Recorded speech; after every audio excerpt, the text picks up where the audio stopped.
৯২ ভাগ মুসলমানের বাংলাদেশ চলবে কুরআনুল কারীমের নিয়মে। ব্রাহ্মণবাড়িয়ায় মুফতি রেজাউল করিম।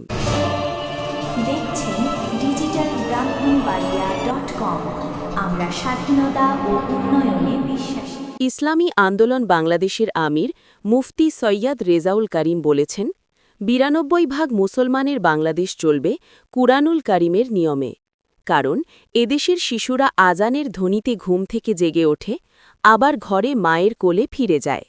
কিন্তু স্বাধীনতা পরবর্তী ৫৪ বছর যে নীতি আদর্শ নিয়ে যারা দেশ পরিচালনা করেছে, তারা ৫ বার দুর্নীতির দিক থেকে, চোরের দিক থেকে দেশকে কলঙ্কিত করেছে, সকলকে অপমান করেছে।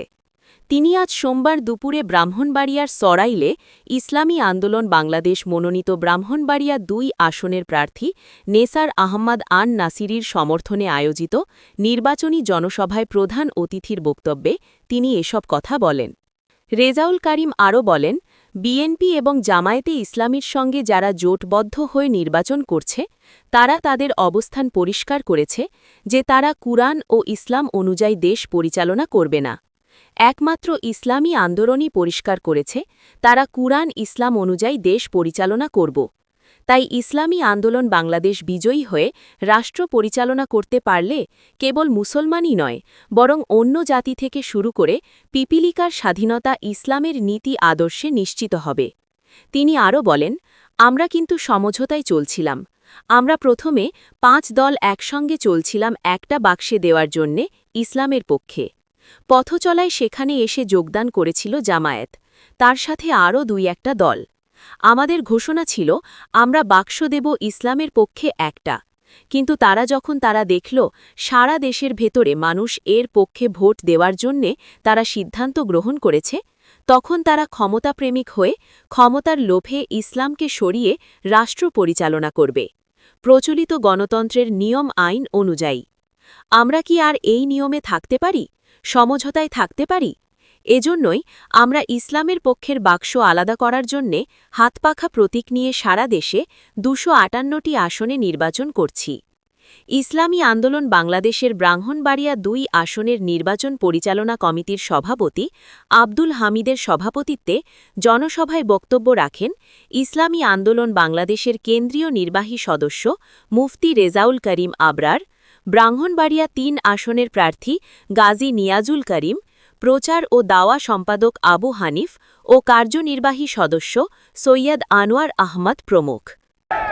কিন্তু আমরা দেখেছি ৫৪ বছর দেশ চলছে স্বাধীনতার পরে, যে নীতি আদর্শ অনুযায়ী যারা দেশ পরিচালনা করেছিল, এদের পরিচালনায় দেশটা একবার দুইবার নয়, ৫ বার দুর্নীতির দিক থেকে, চোরের দিক থেকে এরা আমাদের দেশকে কলঙ্কিত করেছে, আমাদেরকে অপমান করেছে।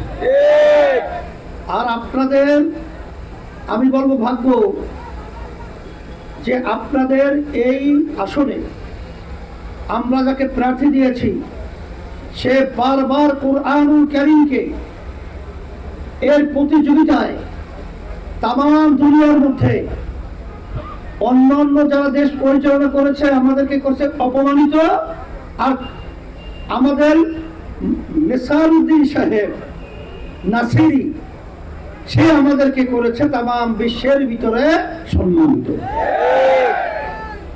আমি বিশেষ করে আসনের আমার ভাইদেরকে, পর্দার মা বোনদেরকে বলবো, আজকে বাংলাদেশে জাতীয় নির্বাচন চলছে।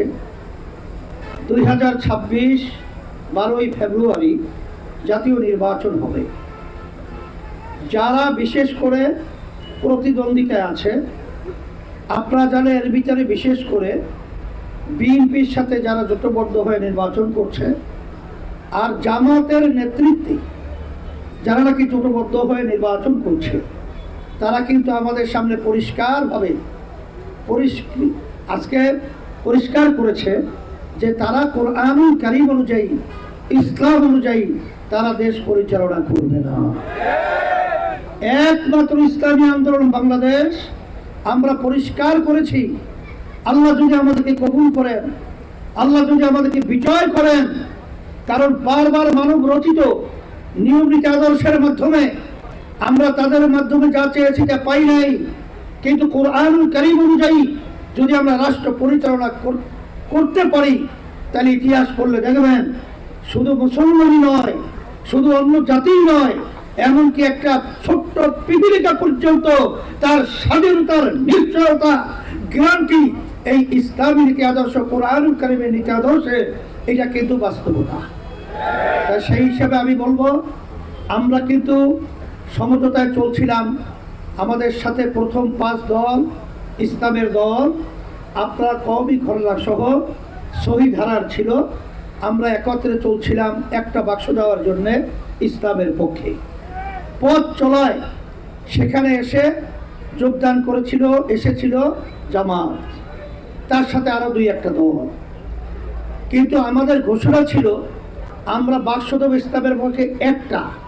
কিন্তু যখন নাকি তারা দেখলো যে সারা দেশের ভিতরে মানুষ এর পক্ষে ভোট দেওয়ার জন্যে তারা সিদ্ধান্ত গ্রহণ করেছে, তখন তারা ক্ষমতা প্রেমিক হয়ে, ক্ষমতার লোভে তারা তখন ইসলামকে সরিয়ে সেখানে তারা রাষ্ট্র পরিচালনা করবে এই প্রচলিত গণতন্ত্রের এই নিয়ম আইন অনুযায়ী। তখন ইসলামী আন্দোলন বাংলাদেশে আমরা কি আর এই নিয়ম থাকতে পারি? এই সমঝোতায় থাকতে পারি? এই জন্যই আমরা ইসলামের পক্ষের বাক্স একটাকে আলাদা করার জন্য হাত পাখা প্রতীক নিয়ে সারা দেশে প্রায় 258 আসনে আমরা আল্লাহর রহমতে নির্বাচন করতেছি।